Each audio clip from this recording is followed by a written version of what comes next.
You are welcome to the SNC show. My name is Folashade Anozie, and I'm going to be your awesome, fun host.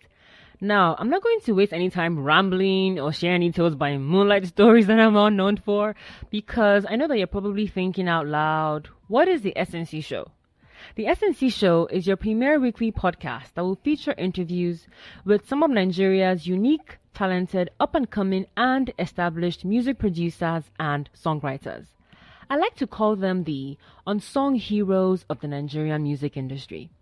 Now on the show, we'll get to know more about the geniuses behind music production in Nigeria, discuss their creative process, talk about the Nigerian music industry sprinkled with some insights from a business and legal perspective, and just talk about any other interesting topics for your listening pleasure. Now, of course, some people would like to know how I came up with the idea for the podcast, so I'll talk about that real briefly. Now, for starters, music is my first love, and I thoroughly enjoy the creative process of making music. It literally just gives me life.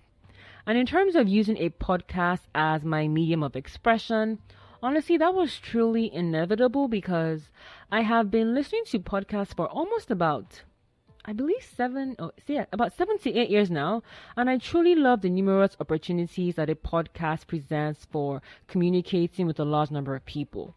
I also used to work in the Nigerian music industry as a radio host and an A&R, and I like to call myself an unrepentant A&R, and my friends will testify that I am the queen of forever introducing them to some artist, some producer, some songwriter.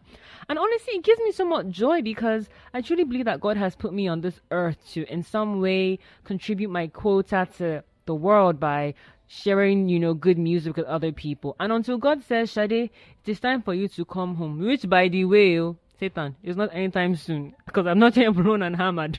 So until then, I will continue to do my part in talking about awesome Nigerian producers, songwriters, and artists in general. So yeah, but aside that, I'm also just passionate about business and the law. But I also believe that it is important that I contribute my quota to the Nigerian music industry in whatever small way that I can. I truly believe that.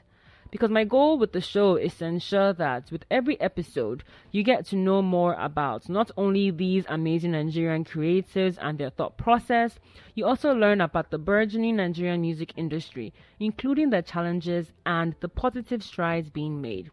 I'm really super excited about the show, and I hope that you are as well. Now, on to the show.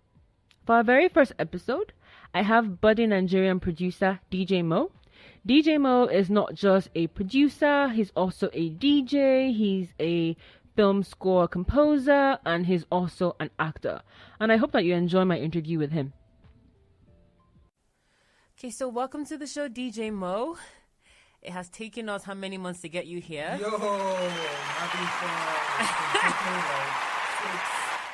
fun. Yeah, 6 months. Yes. But we made it. We did actually. I'm happy. That's good to know. So first of all, how was your Christmas? My Christmas was great. It was great? What did you do? What did you do? Family around. I had all the people I hadn't seen in years. Did you have plenty rice and chicken? Well, we're getting to that. Yes, sorry. Of course, a lot of chicken, a lot of turkey. It was fun. It was amazing. That's good. So do you have any plans for the new year? Yes. What are the plans? I have plans to bring out tons and tons of good music. Great. Okay. Yes. Cool. All right. That's good to know. Before we go into the questions that I have deliberately typed up and written up and stored in my head for you, before we get to DJ Moe, we're going to start off with who DJ Moe truly is, like your passport name. And your passport name is Imodu Ayonote, right? So can you tell us a bit about who Imodu? Sorry, you can correct me when you start talking. So can you tell us a bit about who Imodu Ayonote is? Imodu Ayonote, music producer, actor, DJ. Well, sometimes I'm a model, but giving him that model swag. That's me in a nutshell. So where did you go for primary school? I went for my primary school. I went to St. Leo's Catholic Private School in Keja. Okay. Yeah. And where did you go for secondary school? Where did you attend secondary school? Let me go back on. I don't want to, say. I bet talk where you went for secondary school. I went to King's College. Lagos. Wait. You're a Casey boy. Yes, I am. How? Laureate. How did I not know this? Well, like I you. guess we lost touch. No, I know it's not even that. I feel like all the first of all, one of the other KC boys that I know is Japet Amojo, my friend. And he's the only other KC boy that I know. And because usually KC boys, you people have small craze for head. That's they feel yourselves too much. I'm sorry, I didn't get that. So you went to KC for Yes, secondary school. Okay, yes, cool. Now, so were you in the arts or sciences in secondary school? I was more into the sciences. Yes. So did you I do you have the a whole mechanical engineering? I liked machines. I liked a lot of machines and a lot of science oriented stuff. But going into the university, I studied online UK Open University. Okay, so that's what you did for uni. Yes, okay. And then I did software engineering. Yes, really, really mind blowing. It opened my mind to a lot of innovations. Basically, it was really cool. That's great. So that's just a brief history of your passport name. So so how did you now make the transition from Imodu Ayonota? Well, not transition per se, because it's like a merging of Imodu and DJ Moe. How did you now segue to DJ Moe? Yes, the transition came when I just thought about it in school that I liked to make music, and I really wanted to do it as a profession. I wanted to do it more, like make it professional. And I started learning how to make music with softwares, because I already had that software background. And it just, started from there. It was really amazing. So during uni, your interest, I guess let me just even backtrack. So how did you get started in the music industry? Like, how did you start developing beats? Like, was it from your childhood, or was it your experience in uni that made you say, I want to go into music full time? My music knowledge came when I was 6. I learned how to play the piano, and from there it gave me this basic idea of what music should be, how to make music. But I left that for a very long time because, of course, I had to go to school. I had to learn a few things or other things. But I would say in university, the idea actually came up to do music, and let's just say it was a turning point for me. It was a turning point, and I had to learn a lot more skills. Learning music production with digitally, and then going into mixing and mastering. I was blessed to meet someone who gave me some tutorials on mixing and mastering, and it just really, really took me up from there. And I'm blessed to actually say that right now. I mean, my sound. You don't mama. I won't say too much. So, once you now became more familiar with the software, you now decided that you wanted to do music full time. Exactly. And what was the first beat that you produced? This is really funny. It's really embarrassing because my first beats, I can't play them for anybody. Why? It's really embarrassing. But it sounded good though. But I mean, the technology at that time wasn't really encouraging. We're going to play it. No. During a commercial break. Yeah. So go ahead. I'm listening. Yeah. So. After your first beat, which was apparently crap to you. Yeah. Then I was blessed to meet some guys from Night House, Rogba and Larry. And then they listened to my stuff and they were like, they had potential, but I needed to work on my sound, and that's why I just started working on my crafts. Put myself under serious pressure, trying to bring out good music. Okay, so just moving on to your sound, what would you call how would you define your sound as a producer? My sound. I love EDM. I love EDM. So that's the kind of music I make. Dubstep, drum and bass, trap, house. I love house. Afro house, soulful house, deep house, all that stuff. And then also I make Nigerian stuff. Afro beats, Afro pop, high life. You can just name like a lot of genres that I can actually make. Yeah. So my next question would be, well, first of all, do you have a favorite? You said your favorite is EDM, right? EDM, man, I love it. I love dubstep. What is it about EDM that what is it about EDM that makes it your favorite? EDM is more liberating. It allows you. It makes you create your own sounds from scratch. Because you use synthesizers to actually make different sounds, bass, synths, keys, like sounds for pianos and all those things. So it gives you a creative sense of what you want to make from scratch. And sometimes it may sound crazy, but I mean that's the essence of making EDM music. You can make so many things from just one oscillator sound. It's interesting. It's really interesting. So, my next question would be, what is distinctive about a DJ Moe production? The weird sound. When you hear that weird sound, you just know it's definitely me. And then I like to create grooves that they stick to your head. I like to create grooves, like ready grooves. Sometimes people are like, oh, your groove, your sound, I like the way it sounds. It's just more about my groove, and I like to play with synths. So sometimes when you hear some synths in my song, you just know, of course, it's a DJ Moe sound. So some people actually think I'm weird, but I mean, I like it like that, man. It's distinctive. It makes me who I am. It carves my niche for me. That's interesting. Very, very, very cool.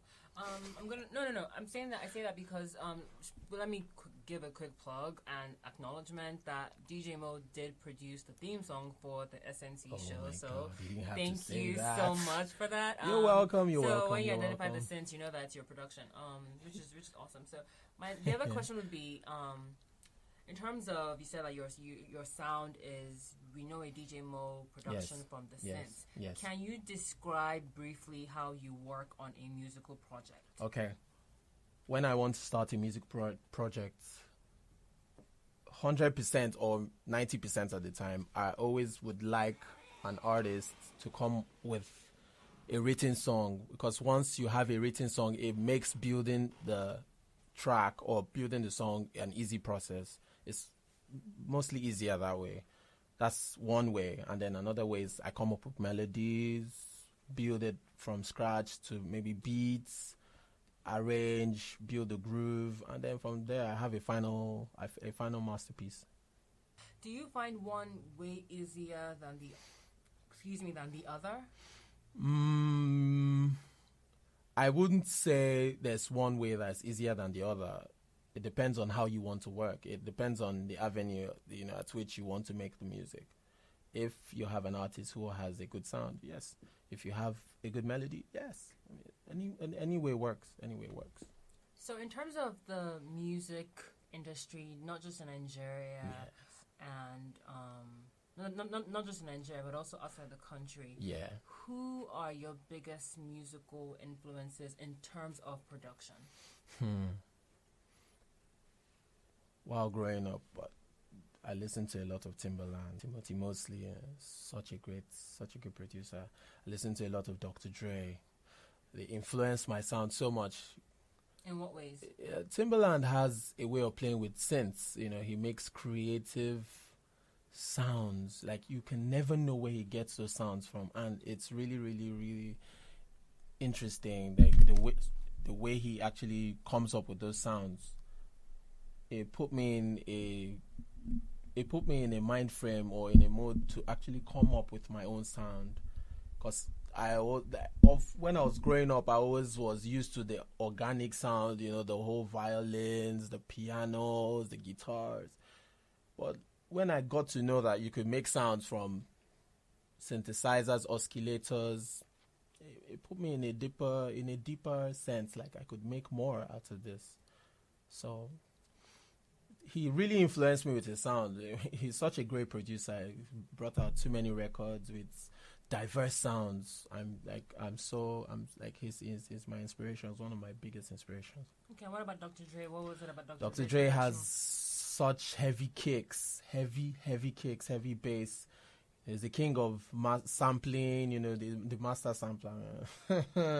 Dr. Dre. We're still gonna get the sampling. Because he's the king. He's the king of sampling. Like, the MPCs. Some would say Timbaland is the king of sampling. Well, he's had a couple of disputes here and there. Yes. But I mean, everybody has their own opinion, though. I wanted to get to sampling later, but quickly, so I look at sampling from two different perspectives. From a musical perspective, what is your take on sampling? Sampling, I don't think there's really a big issue with sampling. You could, if as a creative person, if you could take a piece of sonic sound and recreate it, manipulate it however you want it. It's really a new way to make sound production. There are a lot of sounds you hear now, especially in EDM, where you have sampling. It's the future. Sampling is the future.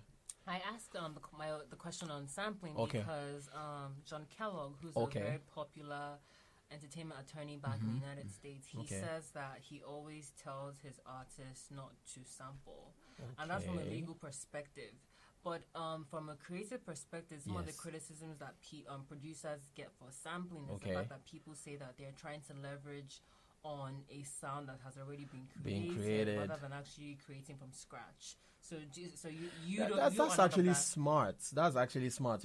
Creating from something that's already been created, something that already exists. Because if you look at the commercial markets, you actually want to bring out something that people already are used to. You want to bring something that people don't know. But sampling, if you look at it, yes, I think he has a point. If you look at it from the legal aspect, you won't want to infringe on anyone's rights, or anyone's copyrights, because for you to bring up or record a sample like that, you actually have to get clearance. What's wrong with me?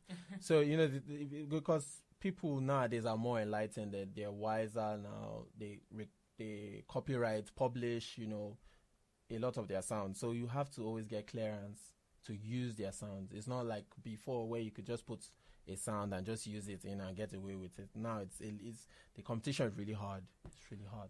But interestingly, again, John Kellogg says that he tells his artists and his clients that not artists, his clients that even if you do get clearance and copy, you get clearance and the license from the owner of the original copyright. He still says that it is not in your best interest because, for one, in terms of royalties, you may have to pay the person half of whatever you get from the new creation, the derivative that you're making from the prior copyright. So he's like, it doesn't even make any sense for you to say you want to share your royalties 50-50 with someone who already owns a copyright. So that's his take on it. But he's like, if you must sample, please get clearance and get the person to give you the license, because when you do get sued, the amount of money that you could have paid for the clearance or the license would actually be less than you get for royalties for being sued.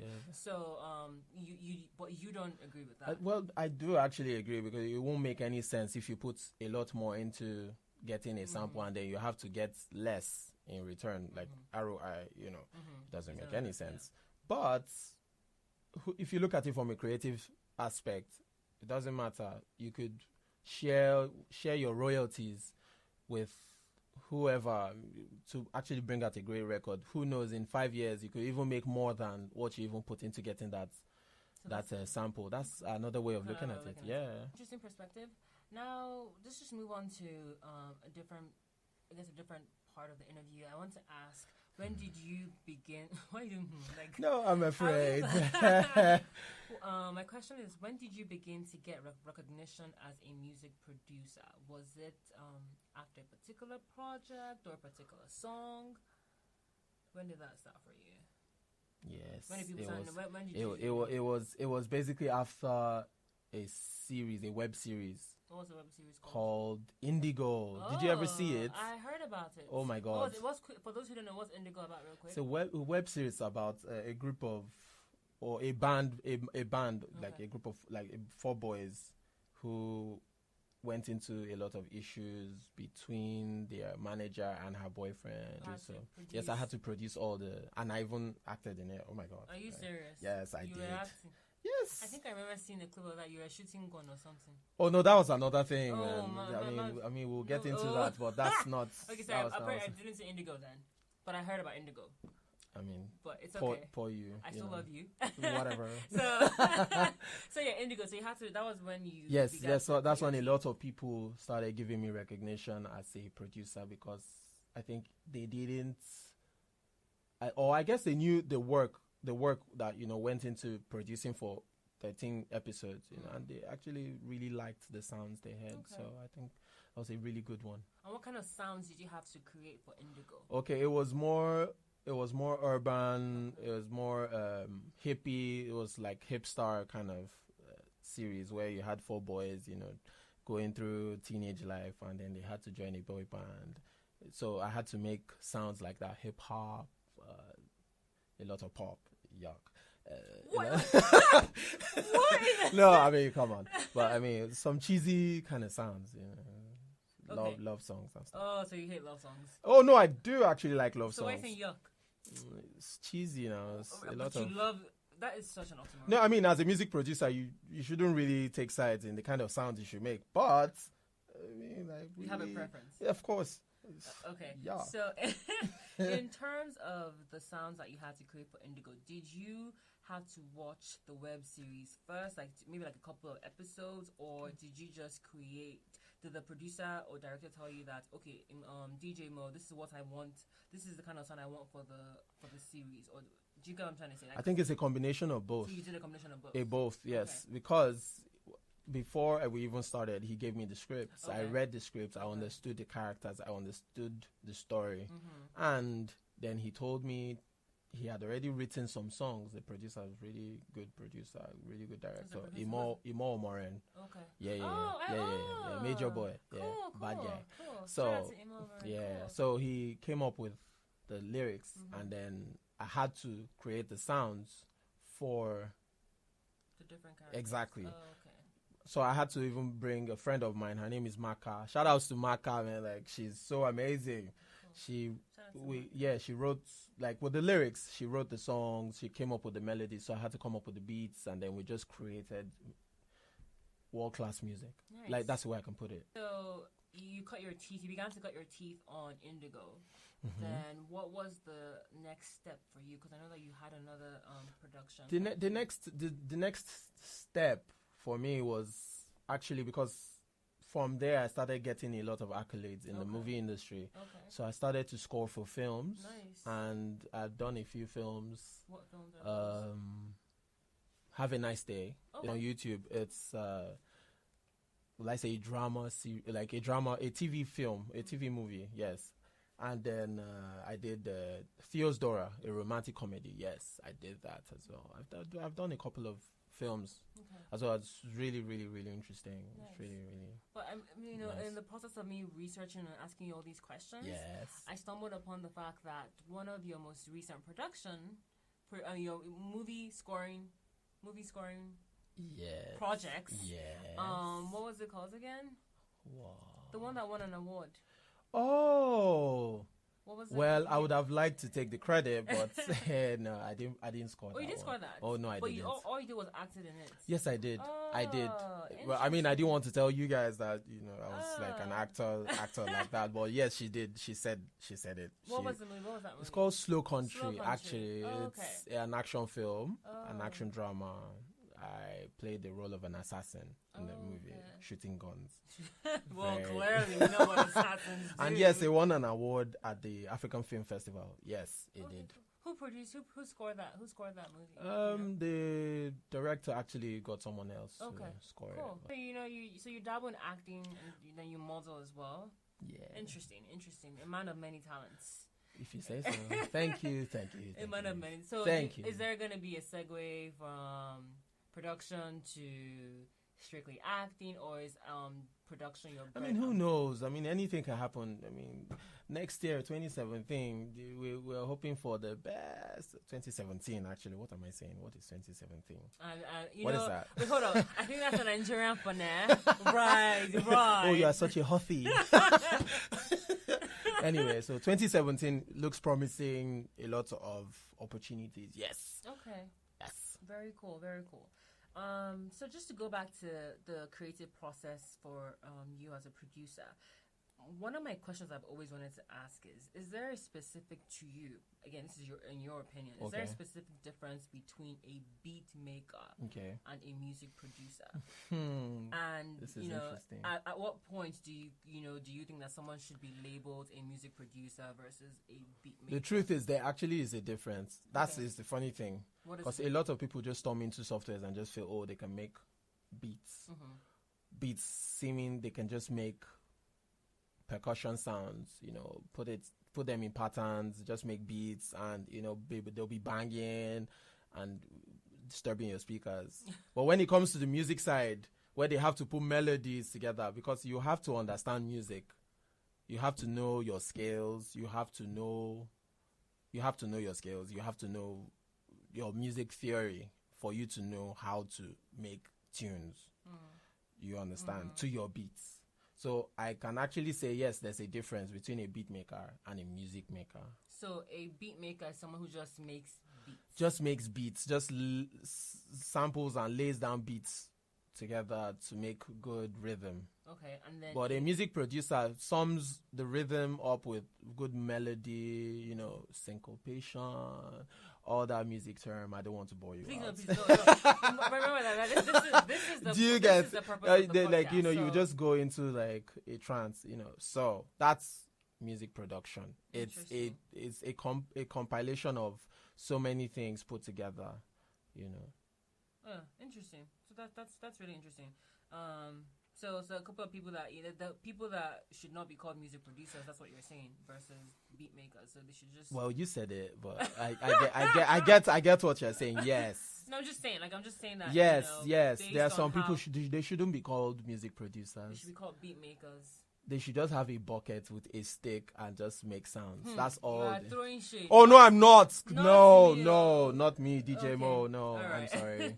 Okay, so speaking of being a music producer, still on that topic, what determines the kind of artist that you choose to work with? Is it just because of the person's vibe or the person's sound? Can you take us through what the choices that you have to make in saying, I want to work with this artist versus that artist?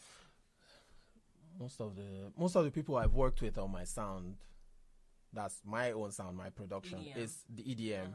Is more particularly about how they sound, their texture. If I have to listen to their texture first before I can print whatever they do on my sound. The texture of singing. They're singing voice. Their voice texture. Okay. It goes a long way, because when you mix the sound, when you mix their texture, there's so much embellishment that goes into it, and it's really, really, really rich and really nice than somebody who has really bad or husky voice.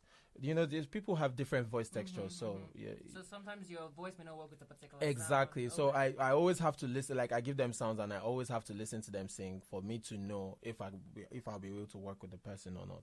So on that topic, how much importance do you place on having a good relationship with someone that to actually get a good record? So do you have to chop it up with the person that you're going to, so that the person can deliver a good record, or is it just about coming into the studio, laying down the beat, the person it depends. It depends on like as you said, rapport. If you have a good rapport with the person, but it also depends on if the person has the time to do it at the time you want to do it. So sometimes you can give the person the beat to work on, to record, to come up with melodies, and then when you enter the studio, it's an easy ride than when you all just go into the studio, fire brigade approach, and then you just want to record it. Sometimes it doesn't come in naturally. Like, I was reading an article where there's this guy talking about, if somebody wants to go into the studio to record, you just sometimes you just go like out of town, just absorb all the ideas you want, and instead of just entering the studio and just coming out with sounds. It doesn't really help. Like sometimes you need to just gather a lot of things, galvanize, and just pour them out when the time is right. And do you think that for you as a producer, do you prefer working in a professional studio versus a home recording setup? That's another thing. As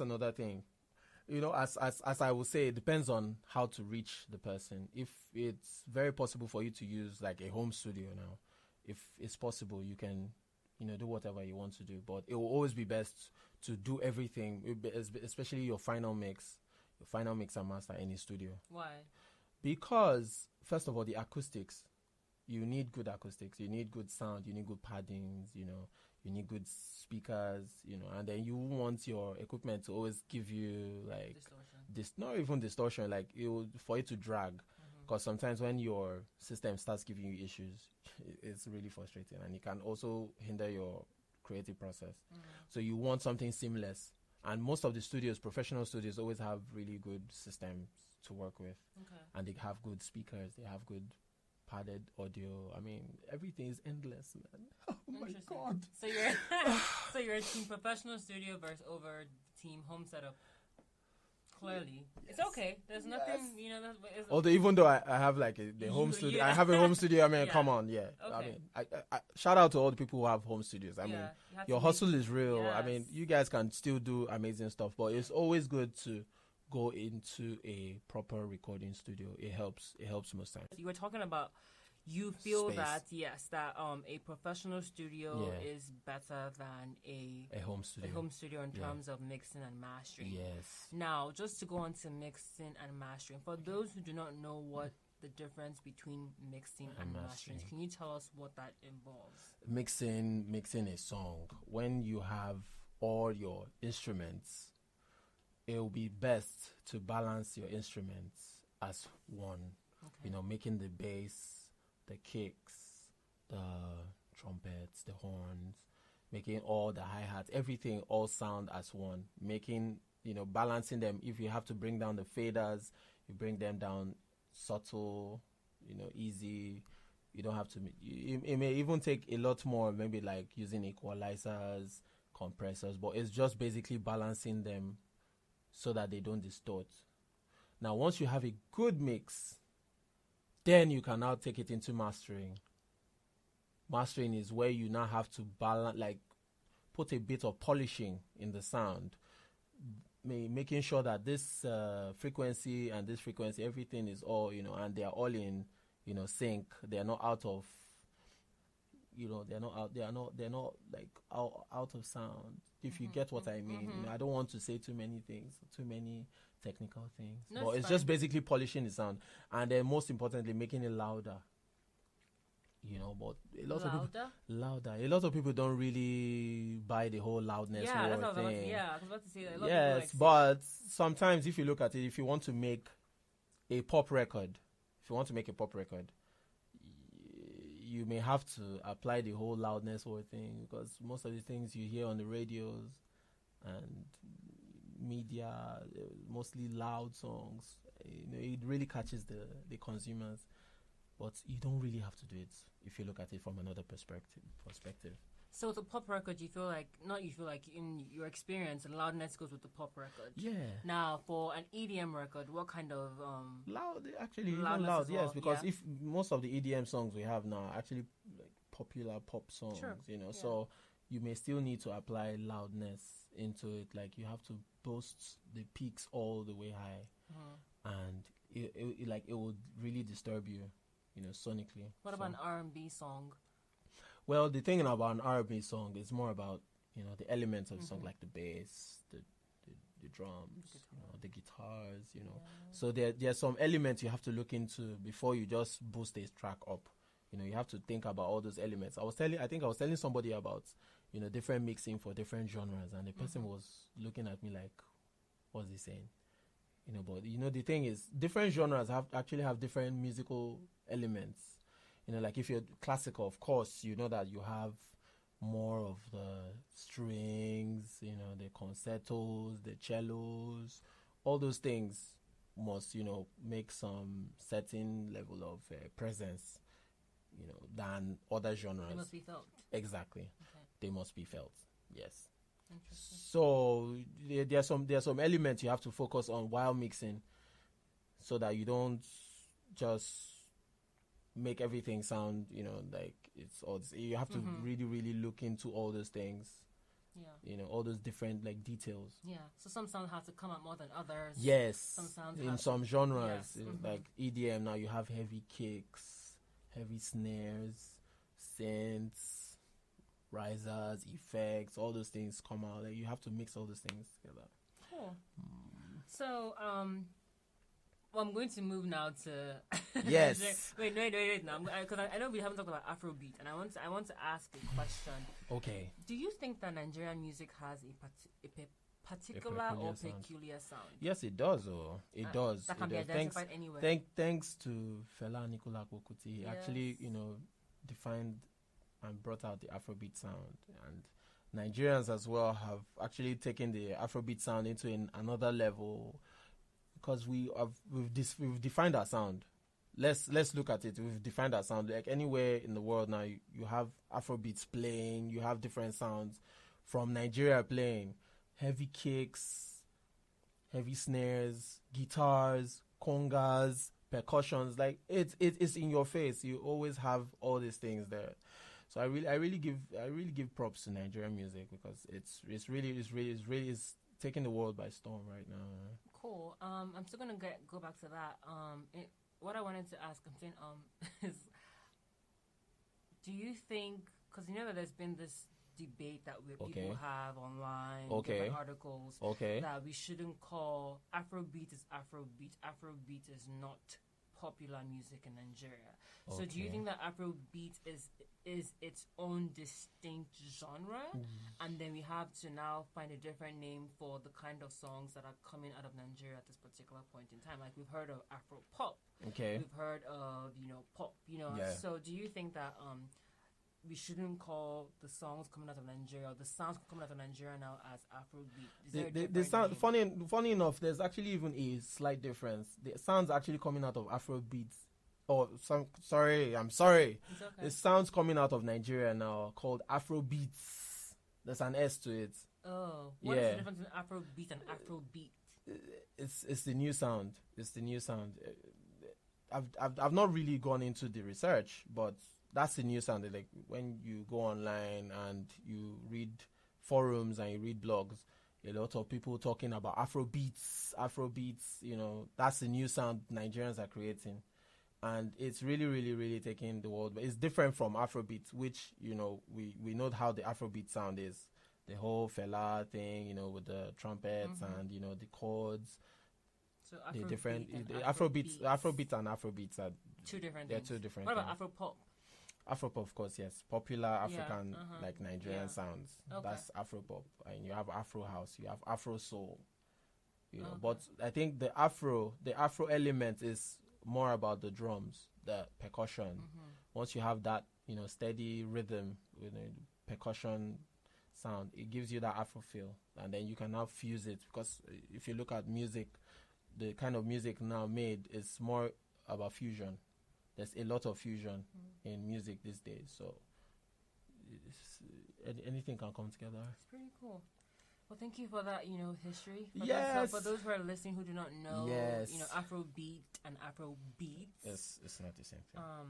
Now, one other question I have is, a lot of times we see, I'm going to kind of shift to the legal side, considering that, I am a soon-to-be attorney. Yes, suits. Yes, thank you. Yes.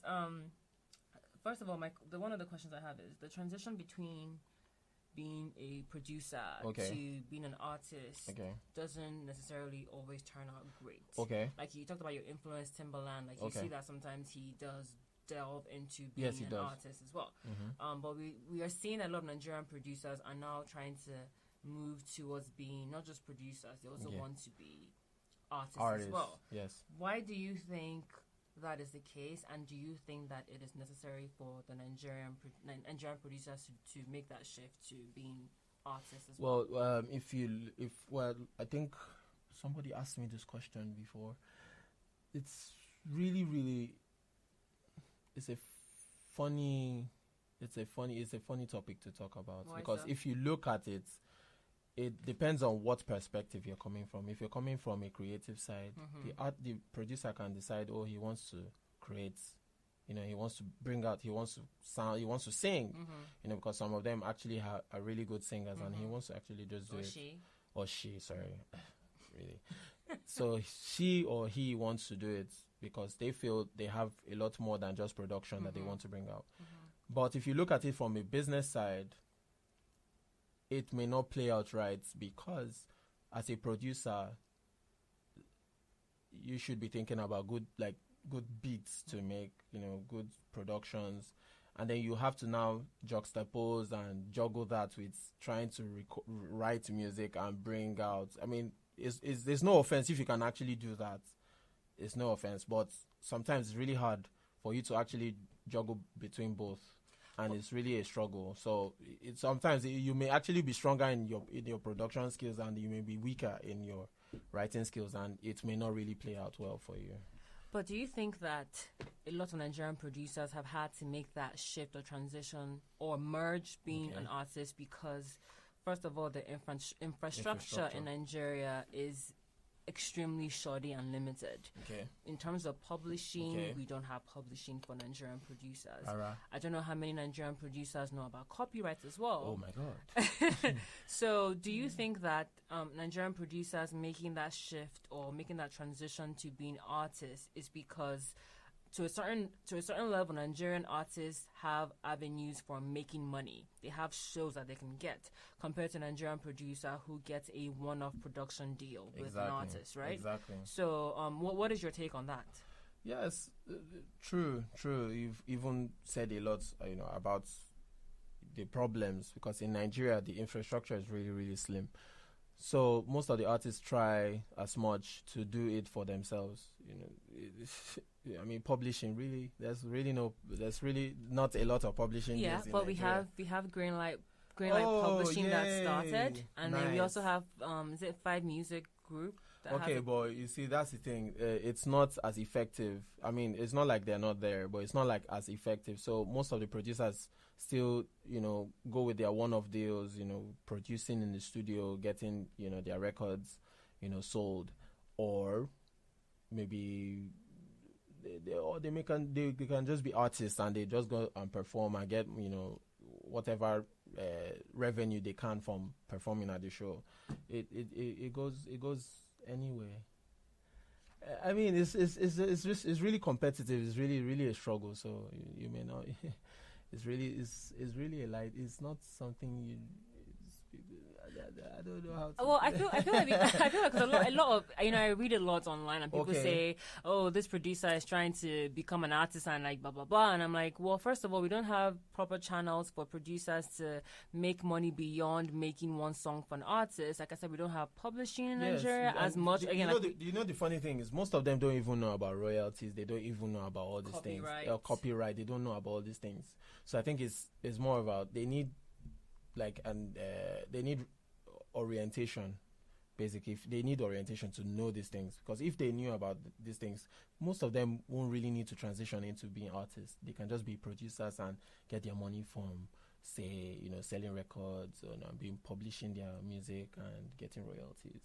So speaking of lots of artists not knowing about copyright and publishing and royalties, what do you think should or can be done to help to spread that awareness? Do you think that Nigerian producers should have a union that would help them with that process? It's not like they don't have a union. They do.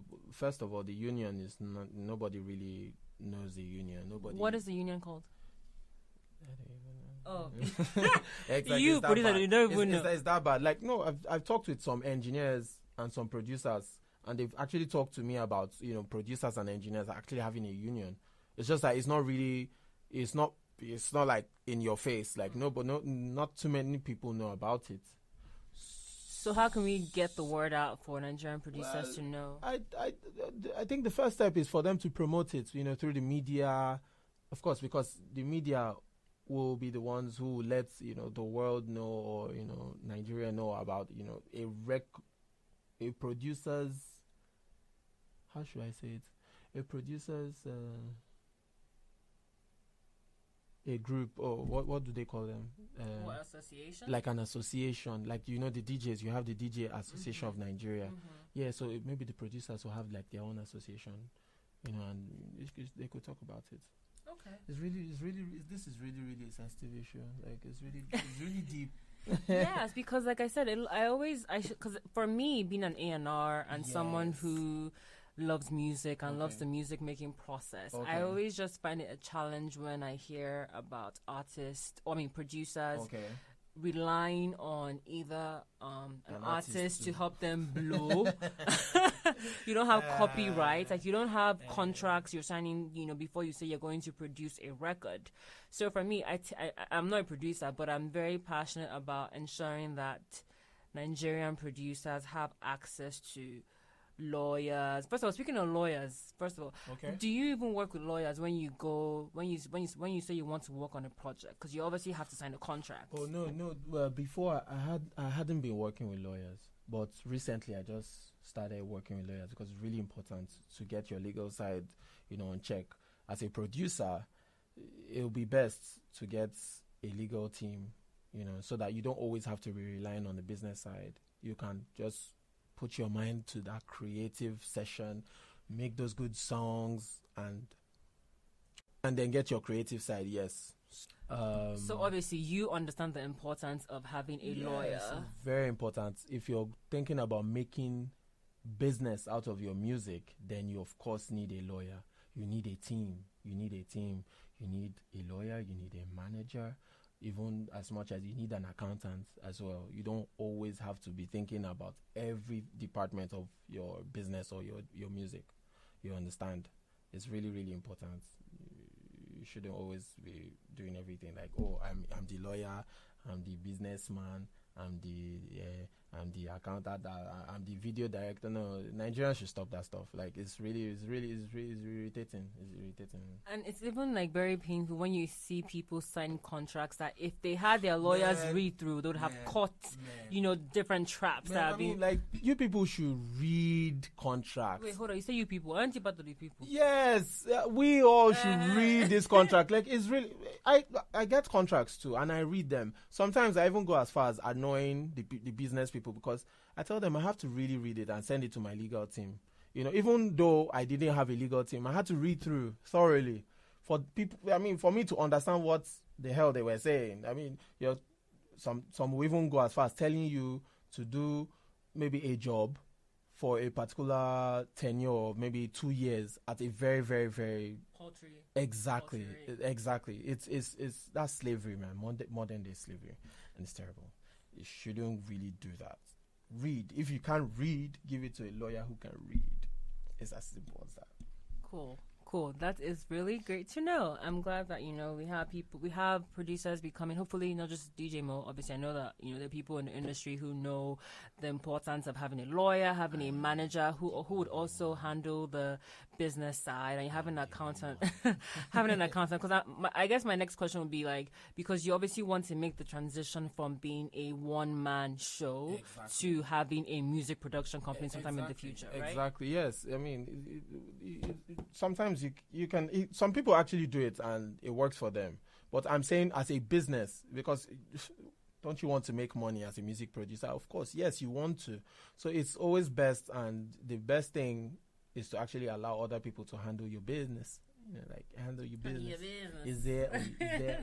So cool. Okay, that's cool. Okay, so I forgot to ask you this: what production tools, what software, what type of software do you use when you produce? And which one? And which one do you prefer, and why? No, you want me to give people my cheat code? Cheat code, God, cheat code me. Oh yeah, just give us 80% of the cheat code. The truth is, I can actually use anything that comes my way. Like, I'm blessed to actually use any digital audio workstation, DAW. But the one I'm really, really, really good at, and it gives me a lot, like, easy workflow, is FL Studio. Do you know that? Do you know? I've heard of FL Studio. you have? Yes, Oh I my have. God. Well, you know that. I used to, yes, in my past life / present life, I used to be an A&R. Yeah, so I mean, FL Studio is really good, especially with my workflow. It's easy for me to just go into different modules and just do what I have to do pronto, because that's the essence of being a professional music producer. You have to do everything with time. You have to keep to time. So that's the tool I use, and it's really good. It's really good. Okay. Doesn't mean like it's the best though. I mean, every other digital audio workstation works practically the same. All that really matters is your equipment, your sound equipment. That's all that matters. Good to know. Because I feel like a lot of producers use Pro Tools. And what makes Pro Tools so popular? What is it about Pro Tools that makes people? The sound of Pro Tools, and they have a lot of plugins, and they have a lot of modules in the software that can really give you really good creative. But there's some new softwares really right now that they will make Pro Tools bite the dust. You understand? It's really a competitive software market right now. I won't. So Pro Tools, they're actually really doing great for themselves, because they even have schools where you have to learn Pro Tools to become certified producer. So I think that's really good. Or am I making sense? No, you are making sense. That's Okay. cool. Sticking with the whole production, sticking with the production aspect. What makes a production great or stand out for you?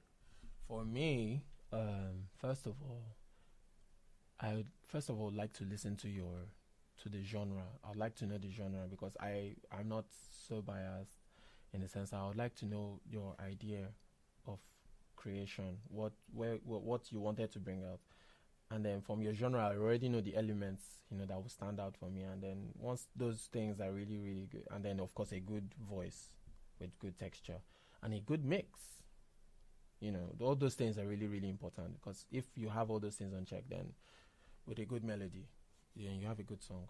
So you feel like that's what will make a great production for you? Yes. Okay. And as a producer, do you feel not do you feel, let me backtrack. As a producer, no. I'm trying to phrase my question in the best possible way. Yeah. Because obviously that also involves the business side as well. But as a producer, in your opinion, right? Yeah.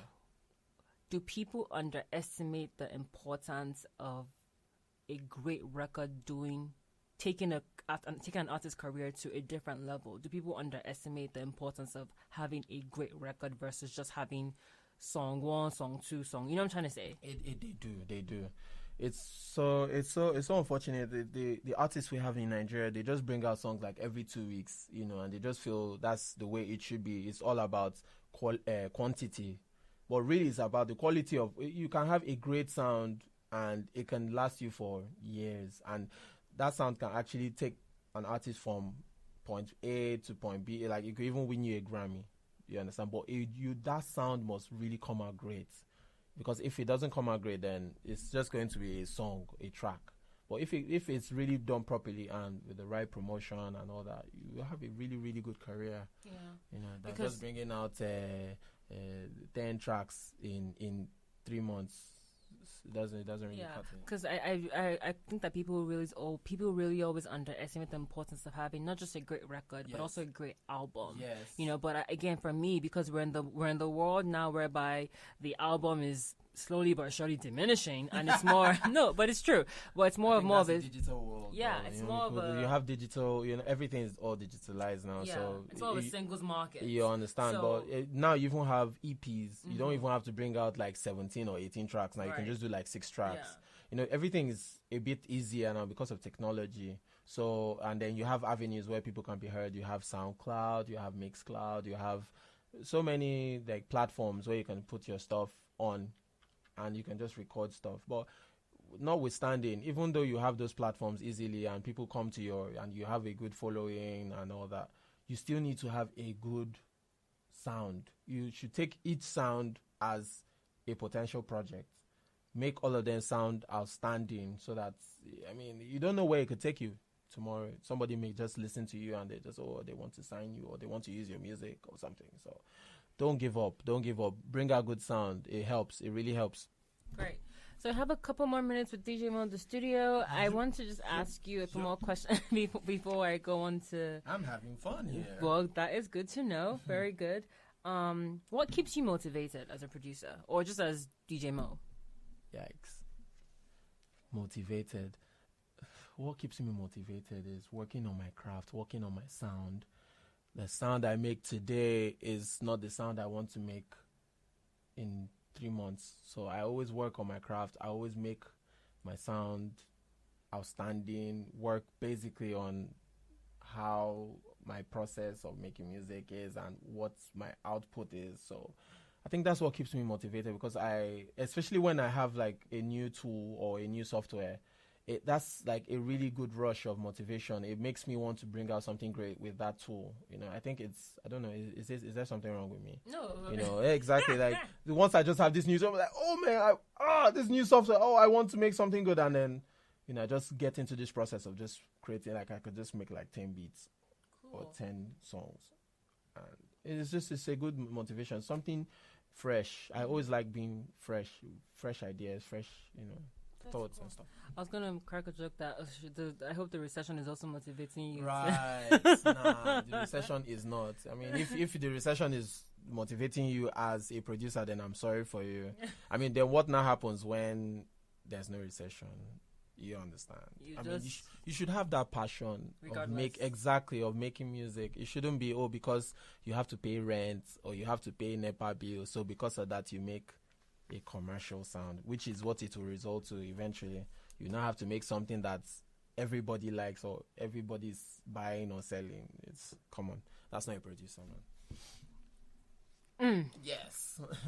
Let me do this.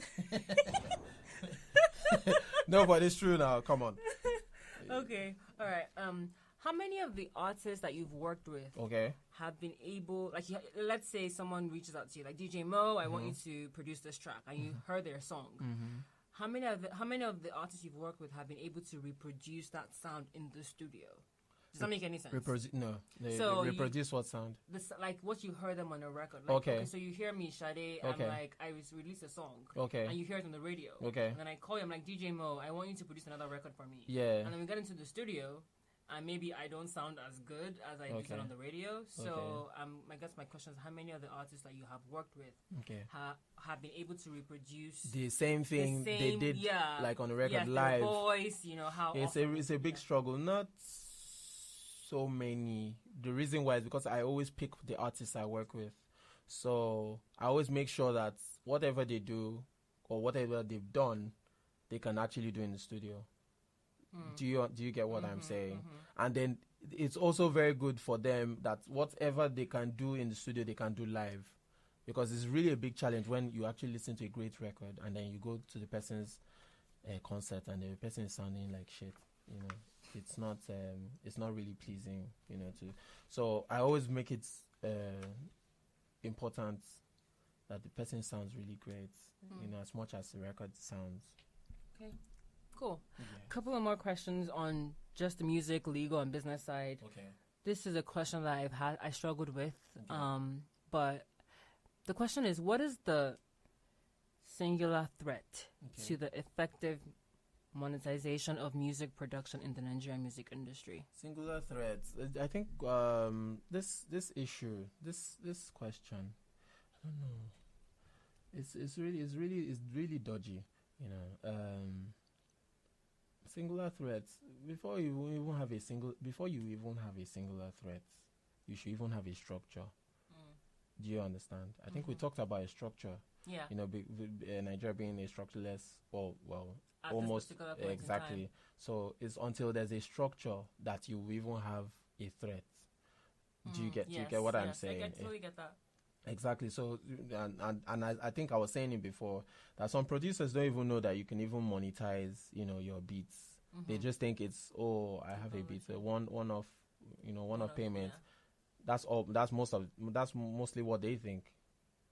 So Until we have a structure. Yes, we until can we have. really say Yes, exactly. There's a threat. singular threat to monetization. Cool. All right. Final question on being a producer is now. I just need you to mention 2 songs, Okay. past and present, Okay. that you wish. Okay, so let me backtrack. Okay. In 2016, are there any songs or albums that you wish you had produced? Which ones are they and why? 2 songs in 2016. Yeah, 2 songs in Yes. 2016. Yeah. Mm-hmm. I hate you. I hate you. I love you. And why? I love Simi's Love Don't Care. Love Don't Care. Oh, That's cool. such a beautiful song. Nice. That's Why would you? First of all, her voice texture is out of this world. She has a lovely voice. Exactly. Shout out to Simi, man. Like Simi, amazing. And then the instrumentation was amazing. It was really professional sound, and it was so subtle. It wasn't busy. It didn't need much in the song. Yes. You understand? So, and that's a kind of like I do EDM. That's a song that I can actually remix, and give it a different feel, to, and it's really oh my god. Shout out to Oscar for producing. He produces all of our most other of our songs. songs. Yes. Okay, so Simi song, and then which other one would you want to produce? I like this guy's song, Tijan. What is it called? Aduke. Oh my god! Like I was like, oh my god, who's this guy? Like that is I really wished I could have done that. That was such a good record, man. Wow. Shout out to Koban. Yes, That's my senior. That's my senior in secondary school, man. Oh, Florian. he yes. did go to KC Yes, as well. yes. Funny So enough, Koban's people. a good person, Yes, he is. you People don't even know we're in the same music class. Are you serious? Yes, but I'm not going to say that because I want any recognition. I'm just saying that because But I'm. say that. I can't just No, but we actually were in the same music class. Wow. But yes, How was he? Do you know how he was in school. Yeah, like because in the same music class, like did he Yes, talk a lot? I mean, we were doing mostly music theory at that time. So, I mean, he was playing our school anthem. He was playing the national anthem. He was an entertainer in school. Wow. Like even as far back as Jazz 2. The guy was entertaining the whole school. That's cool. crazy. Yeah. So the 2 songs would be Tijan's Aduke and Simi's Love Don't Care. Cool. Amazing. Now, 2 songs in the past that you wish you had produced, either 2 songs or albums you wish, because the ones you just mentioned are just songs, singles. Yeah. Now, in the past, do you have any 2 songs or albums that you wish you had produced, and why? Aliyah's More Than a Woman. Man. The production, man. That production, it just keeps me speechless, do you feel it? No. Like, Aaliyah, like I grew up, like Aaliyah was like, she's like my first love. Like that was the first tape my father ever got for me. Are you serious? Yes, really. Wow. Aaliyah, and I still have that tape till today. Wow. I have her entire album. So it's funny. I was chatting with not chatting, but I had that as one of my throwback videos. Oh, okay. I usually have this like random throwback videos I do on Instagram. Okay. And another producer, XYZ, shout out to XYZ, said the exact same thing you said. And he talked about, the beauty and the simplicity of More Than a Woman, which is so interesting. So I think you have shout out to Timbaland, man. Like Timbaland just comes up with my like golden star. Man, the guy is just amazing, man. He just comes out with hits after hits. And the production is just super. I mean, like doing Empire, man. Come on, like that guy, man. Like, do you watch Empire? Well, I do, man. Do you know, maybe I'm like. It's really interesting. You know, the funny thing is, I kind of don't like Empire anymore. The new season, they actually put Rodney Jerkins. Why? Why would you do that? Exactly. Wait, no, like I exactly. like Rodney. What do you mean? No. Like Rodney's like producer of producers. Hell what do no. you Hell mean? no. Hell no. Are you serious? We're next to Timbaland, really? Yeah, I know. Like Rodney Jerkins, Grammy Award winning producer. I mean, no disrespect. Shout out to Rodney Jerkins, but come on, no. Next to Timbaland, nah. Really? I'm sorry. This new season is crap. Rodney, no be me we talk more. Now DJ Moe I'm will talk sorry. more. So I'm a team Rodney. So sorry. It's such a disaster. Like the disaster. I mean, like you mean in terms of production level? That's what you're saying. I mean, the songs are their songs are good, but they don't really catch. So Timbaland has stopped producing for the season. He stopped in the end of season 2. Oh wow! From I think what I gathered, I think they had creative differences. Oh really? Yes, I even heard, Kid Cudi actually wanted to write for Empire, but really? that didn't happen as well. So I mean, I guess interesting. Things just happen the way they do. So Aaliyah's More Than a Woman, and then what is the other one?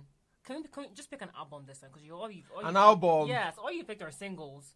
I mean, come on, we had albums back in the day. So my brother, pick album. I mean, my favorite album when I was in high school, Eve's Evolution. That's an album, man. That's an album. And that album did not do as well as but that album, man, the production was really blazing. I knew the songs from start to finish. But Evolution is not the one. Wait, Evolution is Eve's album, Evolution. Yeah, the one with Gangsta Loving. Yes. The one with Satisfaction. Yes, and that album did not, which is so weird. Just 2 or 3 songs. Yes, I because I love Gangsta Loving. Party in the Rain. That's produced by Swiss Beats. Wow. Oh my God. Shout out to Swiss Beats. That's another producer I really respect, man, because he has really peculiar sound, and he used to meddle with that whole 808 sound in those days. The whole trap and everything. Man, cool. Producers do. They did. So we've gathered that you would love to have in 2016 that you'd love to have produced Simi's Lord Don't Care, exactly, Tijani's Adu Care, exactly, and in the past you'd have wanted to produce Aaliyah's More Than a Woman, yes, and Eve's Evolution album. Very interesting. It is. Yeah. No. Yeah. No. I mean, I actually love Eve's. I love that album, especially Gangsta Loving. I don't even know why it didn't get as much. I guess no, it got airplay, but it wasn't as much as I thought it would have gotten. Okay. It was a really, really great song. Yeah, it was. And like you said, Party in the Rain. People actually like Party in the Rain. I do like that song. But whatever, man. Yeah, but we have come to the end of the interview with DJ Moe. All the production and creative and business and legal questions that I could throw at you, I have done. Now I am going to switch to the rapid fire questions really before I let you go, because I took 6 months to get you here, so I'm going to. Oh my God. Okay, quickly. Lagos, Abuja. Lagos. Why? Comfort. Abuja does not have comfort. No, I'm comfortable with Lagos. I feel lost in Abuja. I'm sorry. Oh, okay. Sorry to the Abuja people that. No, Abuja is cool. No disrespect. I'm sorry. Okay, so white rice or fada? Jollof. Wait, I don't understand. I said white rice or fada. I'm sorry. I can't disrespect Jollof. I'm sorry. Jollof is bae. Jollof makes the world go round. Jollof Ghanaian or Nigerian jollof? Niger, come on. But you go to Ghana often, so I'm asking. I mean, Ghanaian jollof rice is top notch. It's top notch, but you see, Nigerian jollof beats any other. I'm sorry. Okay, let me talk. This is not just because I'm patriotic. I'm sorry. So, cool story. Okay, so between suit or native, which one would you choose? Casual. Why? I said suit or native. See, uncle. Okay. One or two. Stick to one. Okay. Why? Well, I like wearing suits. I like to look prim and proper. I like to. You don't like native?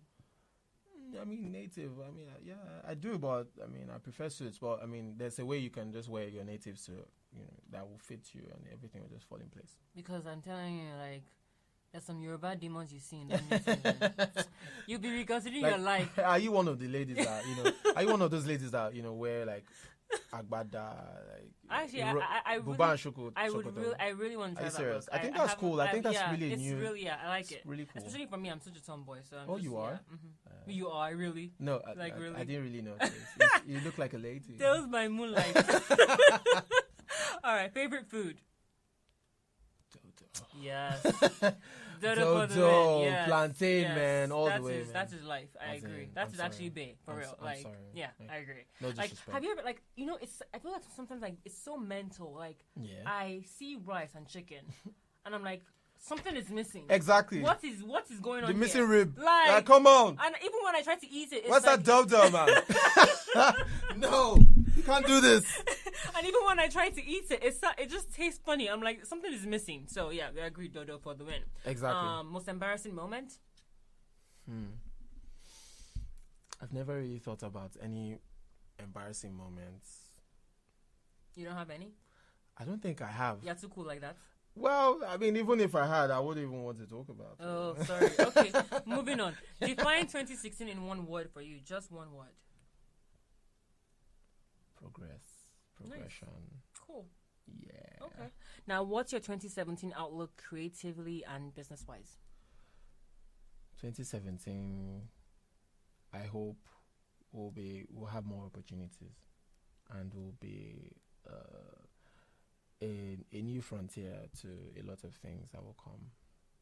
Cool. That's what I hope for 2017. And I hope that for you as well. Amen. Yeah, so, and you too. Actually, this is a lovely show. Thank you. I love being on this show. I've had fun today.